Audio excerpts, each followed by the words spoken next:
And you are. I mean, you don't report to them that a citizen of this country, a very fine woman, who is willing to allow me to give you her name. I can't give you all these affidavits because if I do, these people will be harassed, they'll be threatened, they may lose their job, they will lose their friends. We've lost lawyers in this case because they've been threatened. We've had lawyers that need protection. What's going on in this country is horrible, and the censorship that you're imposing is making it worse. But Jessie Jacob is an adult citizen and a resident of the state of Michigan. She's been an employee of the city of Detroit for decades. I know her age, but she can tell you her age. She was assigned to voting duties in September, and she was trained by the city of Detroit and the state of Michigan. She was basically trained to cheat. She said that I was instructed by my supervisor to adjust the mailing date of these absentee ballot packages to be dated earlier than when they were actually sent in. The supervisor made that announcement for all workers to engage in that fraudulent practice. That's not me saying that. That's this American citizen saying that under oath. I don't know. Maybe you could say she's lying. But you can't say there's no evidence. This is what we call evidence. This is direct evidence. Not circumstantial. I tried many, many cases, as did all my colleagues here. You put a witness on a witness stand, the witness is testifying to their own knowledge. This witness goes on the witness stand and she will say, I was told to adjust the date on the absentee ballots. I witnessed election workers and employees going over to the voting booths with voters in order to watch them vote and coach them for whom to vote. Completely illegal. She will testify to that. I don't know. Biden's people can cross-examine her, but you can't just throw it away. Gee, there's no evidence. Next time you say that, you'll be lying. Because there is evidence. Oh, by the way, this is public. You can all get it. It's attached to the complaint in Costantino versus the city of Detroit. Then she was instructed by my supervisor not to ask for a driver's license or any photo ID when a person was trying to vote. Don't ask for identification. Why would you not ask for identification? Because you knew that a lot of people not entitled to vote were going to come in and early vote. Because you knew that illegal immigrants were going to be allowed to vote. You knew, if you lived in Philadelphia, unless you're stunad, that's an Italian expression for stupid, unless you're stupid, you knew that a lot of people were coming over from Camden to vote. They do every year. Happens all the time in Philly. It's about as frequent as getting beaten up at a Philadelphia Eagle football game. Happens all the time. All the time. And it's allowed to happen because it is a Democrat, corrupt city. And has been for years. Many, many years. And they carried it out in places they could get away with it. They didn't carry it out in neutral places. They didn't carry it out in Republican places. They didn't carry it out where the law is respected. They carry it out in a corrupt city where the district attorney releases criminals en masse, which is why it has so much crime. She also said, I observed a large number of people who came to the satellite location to vote in person, but they had already applied for and submitted an absentee ballot. So she observed a lot of people voting twice. Again, this is Jessie Jacob, not me. I was instructed not to invalidate any ballots and not to look for any deficiency in the ballots. Why would you do that? Because you're cheating. On purpose cheating. Intentionally cheating. You're cheating as an institution. This is an instruction from the election commissioner or the employer to the worker. don't look for any deficiencies in the ballots. I was instructed not to look at any of the signatures on the absentee ballots. If she was instructed not to look for any of the signatures on the absentee ballots, why the heck do you sign it in the first place? In order to identify it. She was instructed not to do that because many of the absentee ballots were fraudulent, and they knew that, and they didn't want to have a count of that. On November 4, 2020, I was instructed to improperly predate the absentee ballots when the receipt date was actually was after November 3rd, 2020. Now, this is really significant because Justice Alito of the Supreme Court instructed Pennsylvania that any ballot that comes in after 8 o'clock on November 3rd, 2020, had to be put aside and not opened because there's a question as to its legality and its constitutionality. What she's telling you is that they blatantly disregarded that order, that they took ballots that were marked the 4th and the 5th and the 6th, and they marked it down for the 3rd in blatant disregard of the order of the United States Supreme Court. This is I don't know if she's a Democrat or Republican. I assume if she's working for the city of Detroit that she's a Democrat. I assume, but I may be wrong. She's a citizen. I've never met her, never coached her.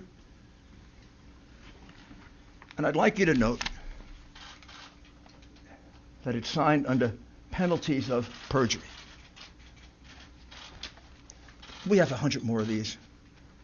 I can't show them to you because those people don't want to be harassed. They don't want to have their lives torn apart by the goons on the other side. We don't do that to them. They've done that to a lot of our people. They've done it for 4 years. And it's outrageous that it's tolerated, and it's tolerated because you condone it in the press, and you don't cover it, and you don't condemn it. And it shouldn't happen to a Republican or a Democrat.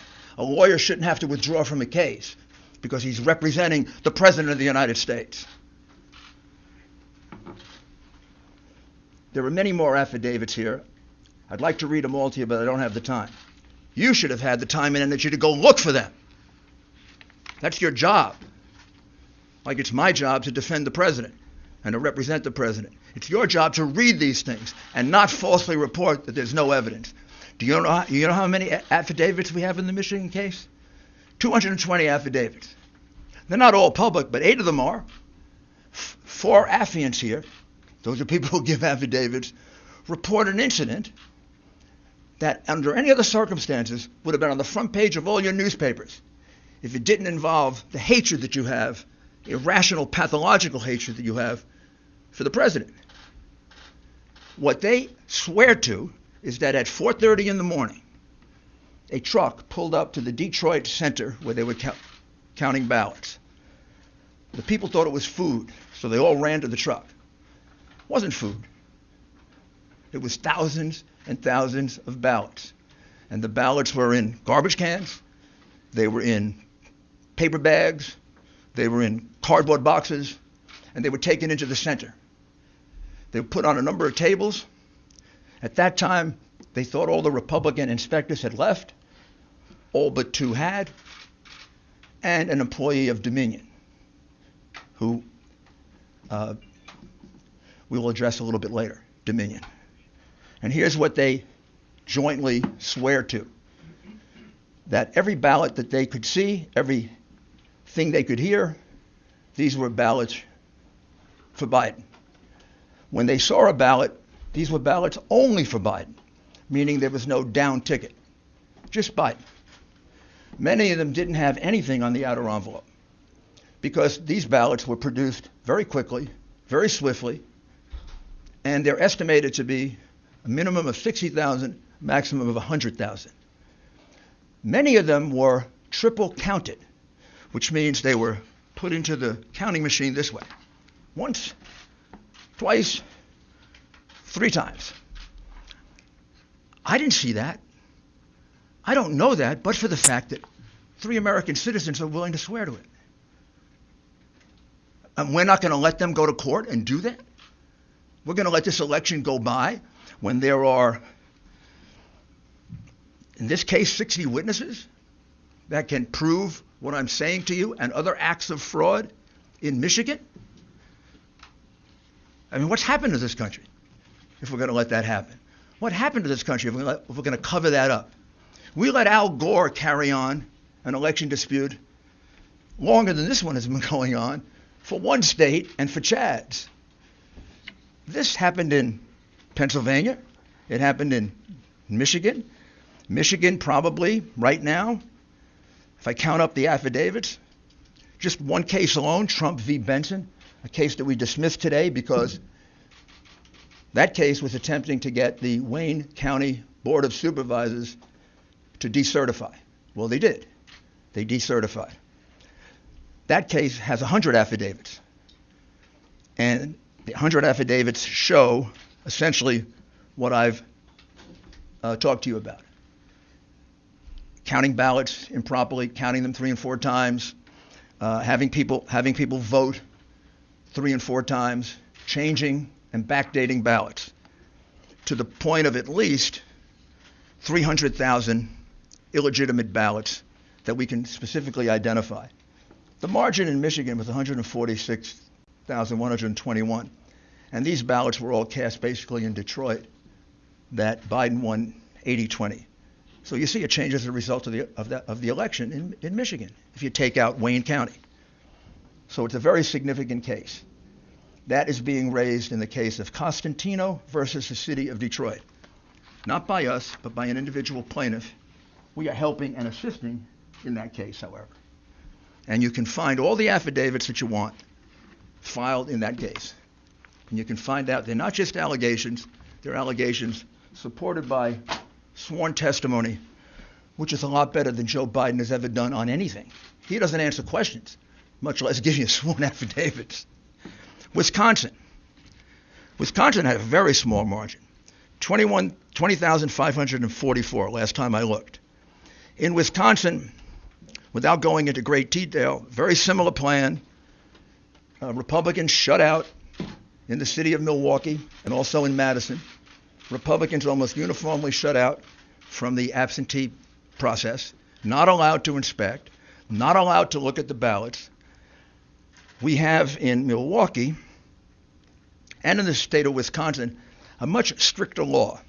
Wisconsin doesn't allow mail-in ballots. They didn't buy into the big mail-in ballot situation. Wisconsin, when you look at their constitution, almost seems to not like absentee ballots. They state it's not a right, a privilege. And they have very, very strict procedures. And the strict procedure says that you can't be given an absentee ballot. You have to personally apply for it. It's illegal, basically, to solicit a vote. And they have actually many reasons for it. That probably goes back to their progressive days. When I say progressive, I mean late 19th century, early 20th century progressive, when that really meant progressive, not retrogressive. So there are 60,000 ballots in Milwaukee County and 40,000 ballots in Madison that, as far as we can tell, and this is why we're auditing, because we have very good information that the numbers are going to come out about here, that don't have applications.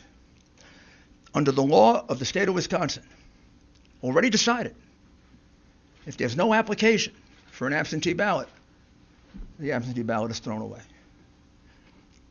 This all happened in 2 places in Wisconsin. Didn't happen in northern Wisconsin. Didn't happen in Republican Wisconsin. Didn't happen in neutral Wisconsin, where there are an equal number of Republicans and Democrats. It happened in a place where the vote was 75, 80% for the Democrat. You take away any number of those, and that 20,000 lead disappears. In other words, if you count the lawful votes, Trump won Wisconsin by a good margin. Indeed, if you count the lawful votes in Pennsylvania, he won it by about 300,000 votes. Also, in the lawsuit filed in Wisconsin, which is really a petition because of their procedures. There were no inspectors provided for the count of the illegal ballots. There were numerous backdated ballots. We're just counting them now, run over into the thousands. And there were many precincts in which there was an overvote. Now let me explain to you what an overvote is, which is something you should have explained to the American people, because it's about the clearest circumstantial evidence of massive fraud that you can have. An overvote is if 200% of the people who are registered in a district vote. Think about that. 200% of the registered voters in a district vote. What does that mean? That means somebody voted twice. That means somebody who's not entitled to vote voted, an illegal, a person from another city or state, a person who's not registered. But what it means is that those are illegitimate votes. You don't have an overvote of 200% or 300%. You don't have an overvote of 100%. Most precincts don't have 100% turnout. In fact, classically, it's considered to be an overvote if you go over 80%. Well, in Michigan and Wisconsin, we have overvotes in numerous precincts of 150%, 200%, and 300%. One of the reasons why the two Republicans did not certify in Wayne, Michigan, Wayne County, Michigan, is because the overvote was so high, monstrously high, in about 2/3 of the precincts in the city of Detroit, which means magically 2 and 3 times the number of registered voters turned out to vote. In fact, we have precincts in which 2 times the number of people who live there, including children, voted. That's absurd. The frustration of this is, what I'm describing to you is a massive fraud. It isn't a little teeny one. It isn't, 100 votes switched here or there. Georgia. We're about to file a major lawsuit in Georgia. That'll be filed probably tomorrow. I don't need to go through it. Virtually the same things I've told you before. In the city of Atlanta, Republicans were not allowed to watch the absentee mail-in ballot process. Inspections completely cast aside. And we have numerous double voters. We have numerous out-of-state voters. And we have specific evidence of intimidation and changes of vote. That'll all be in the lawsuit that comes out tomorrow. Arizona is a state that we're looking at very, very carefully. I would say we're probably going to bring a lawsuit in Arizona. More than probably. I think we are going to bring a lawsuit in Arizona. We're still collecting that evidence. And the state that we're looking at that would surprise you is we have very, very significant amount of fraud allegations in the state of New Mexico, and we have a significant number of allegations in the state of Virginia. I don't know yet whether the number in Virginia will reach the number that can turn the election. In the states that we have indicated in red, Georgia, Pennsylvania, Michigan, Wisconsin, Nevada, and Arizona, we more than double the number of votes needed to overturn the election in terms of provable illegal ballots. All you got to do to find out if I'm misleading you at all is to look at the lawsuits. Look what's alleged. Look at the affidavits.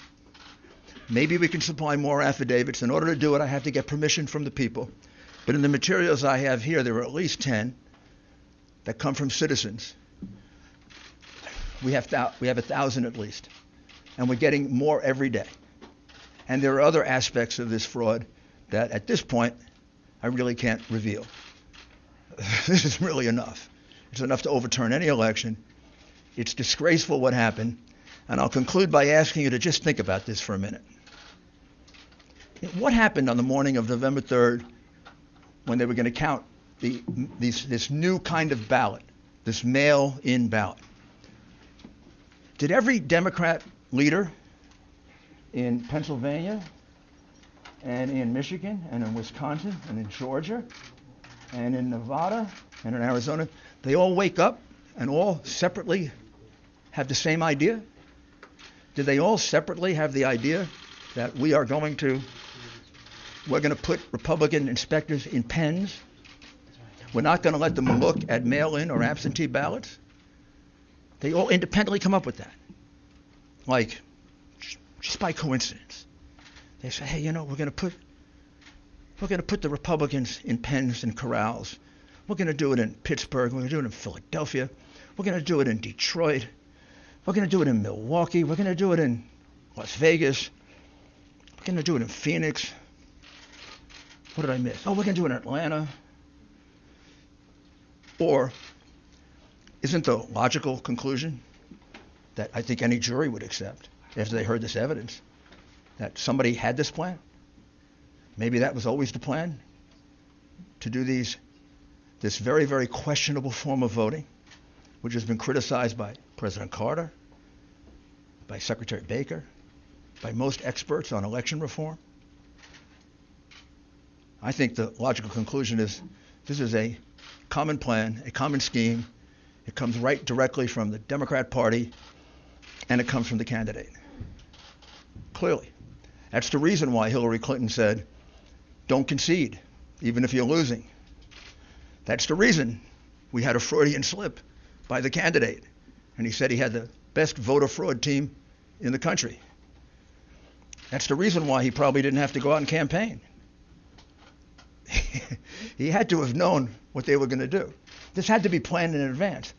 I'm kind of checking, did they go, to the same contractor to get the corrals to put the Republicans in? And this is a disgraceful thing that was done in this country. Probably not much more disgraceful than the things these people did in office, which you didn't and don't bother to cover, and you conceal from the American people. But we let this happen. We use largely a Venezuelan voting machine, in essence, to count our vote. We let this happen, we're going to become Venezuela. We cannot let this happen to us. We cannot allow these crooks, because that's what they are, to steal an election from the American people. They elected Donald Trump. They didn't elect Joe Biden. Joe Biden is in the lead because of the fraudulent ballots, the illegal ballots that were produced and that were allowed to be used after the election was over. Give us an opportunity to prove it in court, and we will. Now I'm going to ask Sidney Powell to describe to you what we can describe about another totally outrageous situation. I don't think most Americans know that our ballots get calculated, many of them outside the United States, and are completely open to hacking, completely open to change, and it's being done by a company that specializes in voter fraud. I'll let Sidney describe.